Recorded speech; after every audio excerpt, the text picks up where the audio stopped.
Without question, the Ravens are the biggest. They dominated the other number one seed, Christmas night, San Francisco. So they're everybody's hot choice to be the team that represents the AFC in the Super Bowl. Ryan Clark, Rex Ryan, talked about who the Ravens view as their biggest threat. Cleveland Browns. Yeah, I don't hate that.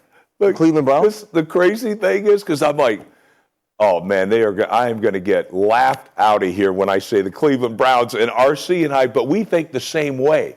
We think the same way because we've been part of defenses that all of a sudden can suffocate you.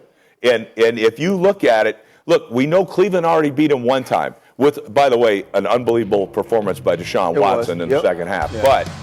But their defense, they might not be as good as Baltimore's, but they're close. They actually lead the NFL in total yardage. Yep. So their defense can hang with Baltimore's defense. So that they're going to have a chance. And I think the only way that Baltimore doesn't win the whole thing, They play bad. they play bad and they turn the football over. No one's beaten Baltimore this year. But No. Baltimore's beaten But Baltimore. themselves. Right, yeah. So here is why I say Cleveland.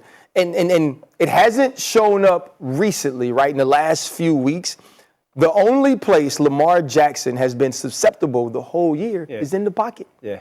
That's it. That's when we've seen them turn it over because they have guys that can get to Lamar Jackson, starting with Myles Garrett. Ooh. Now, from what we've seen from Lamar in the last few weeks, we're just picking teams because we feel like having fun. Yeah. Right? Because with the way that We got to pick something. yeah, with the way that they're playing, it don't matter if the Cleveland Browns come with Joe Flacco, Joe Namath, Joe Montana. Jim Brown. Right? They going to get it. And Jeff, Lamar Jackson's been playing very well. He is the MVP of the league, without question.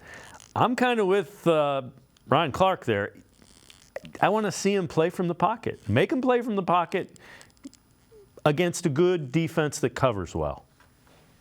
No, I mean, there's a couple things here first. Lamar Jackson did win an MVP once, and the Ravens went out and lost their first playoff game. Second of all, Rex Ryan, Cleveland Browns are a better defense than the Baltimore Ravens. No, that has always been the key. Because, look, and it's not that Lamar can't win from there. It is not that Lamar is not talented from there. It's that when Lamar goes two-way player on you, you're at his mercy. You truly are. And when he can keep his head up and he's, moving out of the pocket and it's one little tiny pump fake and the next thing you know, heads go down or heads get turned and, where's the coverage? Where's the assignment? And all of a sudden he just ran for 17 or 18 yards. And the biggest thing, and you go back to that Thursday night game where Joe Burrow got injured, but earlier that evening, Mark Andrews went down as well. And a lot of people were going to wonder how this was going to truly affect Lamar Jackson. Because, look, as long as Lamar's been there, him and Mark Andrews, that's been each other, man. Mark Andrews has been his guy. He has been his dude. But what was he going to do when he didn't have his guy? And for Lamar, he has really, really picked up his play. The other thing was we always were concerned about Lamar and getting the most out of wide receivers. He and Zay Flowers looks like it's going to be a pain-in-the-butt relationship for everybody else in the AFC North for a long time to come.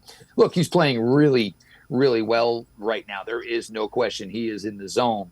But we've made these conversations before about a lot of players, and that 5 to 6 week range is great. But we've never really seen anybody go, 10, 11, 12. There always seems to have that one, tire blowout, et cetera, type of an excuse where it just didn't work that day. Obviously, they're going to be the hunted. There's no question about it. And for Baltimore, it's going to be, there is that analytic approach of having to shut it down significantly. They're not shutting it down 1 week. They're going to be shutting it down like 20-something days because not playing much this week, certainly not playing next weekend, and then trying to rev it back up. I'm not saying they can't, but, that's definitely got to give you some pause and hesitation.